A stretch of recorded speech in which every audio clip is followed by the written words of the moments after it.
आप कह रहे हैं कि आरजेडी को उल्टा टांग दिए हैं, जबकि तेजस्वी कह रहे हैं कि उपचुनाव में ही नहीं 25 में भी हम जीतेंगे और गरीबों की सरकार बनाएंगे। मेरे भाई, बेलागंज में 35 साल से अपराधियों ने अपना कब्जा किया हुआ है।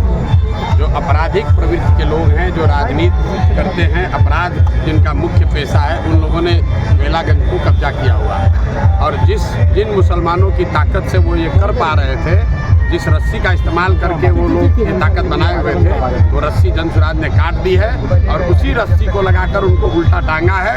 और तीसरे नंबर पर रहेगी आरजेडी, आप नोट करके रख लीजिए।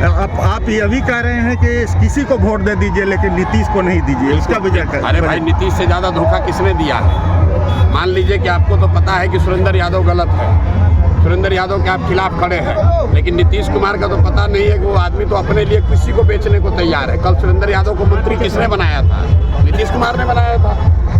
आज जमीन का सर्वे करके जमीन घर घर झगड़ा लगाने का काम कौन कर रहा है? नीतीश कुमार कर रहे हैं। स्मार्ट मीटर लगाकर गरीब का घर में अंधेरा कौन कर रहा है? नीतीश कुमार कर रहे हैं। जो पूरा भ्रष्टाचार फैला हुआ है, किसके राज में फैला हुआ है? नीतीश के राज में फैला हुआ है।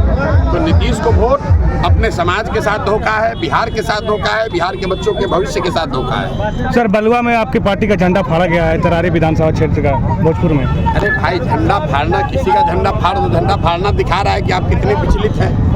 अगर एक और लोग कह रहे हैं कि जनसुराज की ताकत नहीं है और दूसरे ओर जनसुराज का झंडा भी उतार रहे हैं, झंडा पर महात्मा गांधी हैं।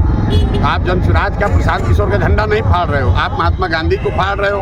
तो दिखाता है कि आपकी प्रवृत्ति क्या है, आपका संस्कार क्या है, आपका कार्यकलाप क्या है। सर, मांझी जी ने कहा है कि परिवारवाद की परिभाषा प्रशांत जी को अच्छे से नहीं आता है, ये लालू जी करते, हम नहीं करते। मेरे भाई, ऐसा है, अब मांझी जी की इतनी नहीं ताकत है कि मांझी जी से हमको सीखना है कि किस चीज़ का परिभाषा क्या है। मांझी जी खुद मंत्री हैं, उनका लड़का मंत्री है, उनकी पतोह चुनाव लड़ रही है। अगर ये परिवारवाद नहीं है तो परिवारवाद का नया डेफिनेशन, नया परिभाषा मांझी जी लिखे हैं तो जारी कर दें, वेबस्टर वगैरह में वो सब पब्लिश हो जाए।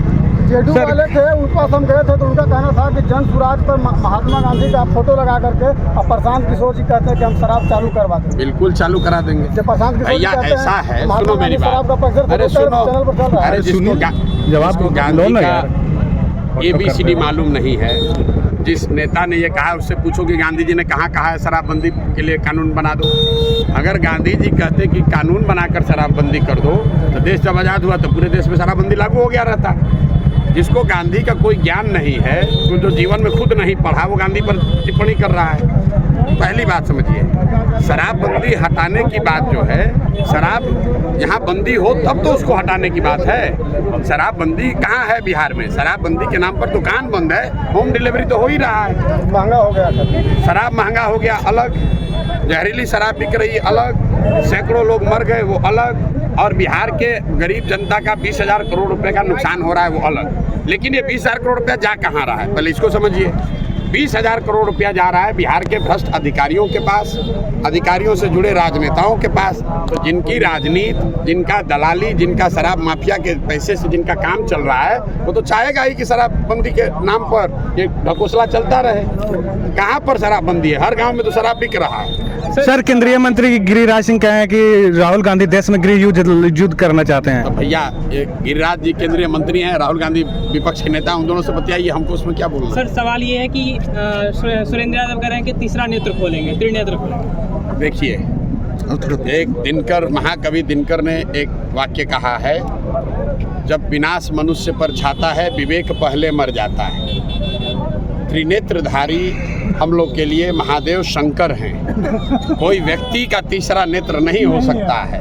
अपने आप को त्रिनेत्रधारी बताना, तीसरा नेत्र वाला बताना, ये दिखाता है कि आदमी कितना अहंकारी तो है ही, साथ साथ मूर्ख भी है। और बेलागंज की जनता इसकी मूर्खता और इसके अहंकार को, दोनों को इस बार धूल दूसरित करेगी। और आप देखेंगे कि पानी पीने को नहीं मिलेगा इस चुनाव के बाद। इतने बेचारे व्याकुल हैं कुछ। अब उस आदमी को देखिए, 2 दिन पहले उसने बयान दिया कि जो अमजद साहब हैं वो हमारे बेटे के दूसरे अब्बा हैं। जरा उनका जरा सोच देखिए। खुद को कह रहा है कि हम कितने बड़े ज्ञानी आदमी है। सुनिए, एक बार अपने आप को भगवान शंकर बता दिया, दूसरे ही क्षण कह रहा है कि अमजद साहब हमारे बच्चे के दूसरे अब्बा हैं। तो भाई ये आदमी का मानसिक संतुलन हार को देखकर गड़बड़ा गया है और कुछ अनाप शनाप बोले जा रहा है। चलिए।